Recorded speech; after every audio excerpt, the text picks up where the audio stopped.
கவிமகன் அண்ணன் இருக்காரு, அவர்கிட்ட தான் நான் வந்து உதவி இயக்குனராக வாய்ப்பு கேட்குறேன். நான் அவர் வந்து ஒரு படத்தில் கோ டைரக்டராக வேலை செய்கிறார். அப்போ அந்த அண்ணன் வந்து அவர் இந்த டேரக்டர்கிட்ட என்னை அறிமுகப்படுத்துறாரு. நான் பேசும்போதே அவரை வந்து நான் தோழர்னு சொல்லிட்டேன். அவர் உடனே முடிவு பண்ணிட்டாரு. அன்னைக்கே என்னை வேலையை விட்டு அனுப்பிட்டாங்க.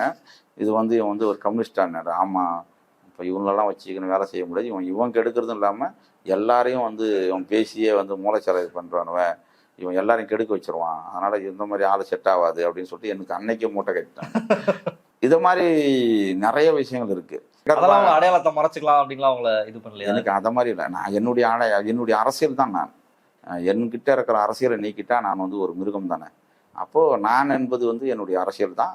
நான் உங்களை பார்க்கறதும் சரி, இந்த உலகத்தில் நடக்கிற எல்லா இயக்கங்களையும் நான் பார்க்கறது வந்து என்னுடைய இடதுசாரி தத்துவத்தின் அடிப்படையில் தான் நான் அதை பார்க்குறேன். அப்படின் போது நானாக இருக்கணும்னா அது என்னுடைய தத்துவத்தை கொண்டு தான் நான் பார்க்க முடியும்.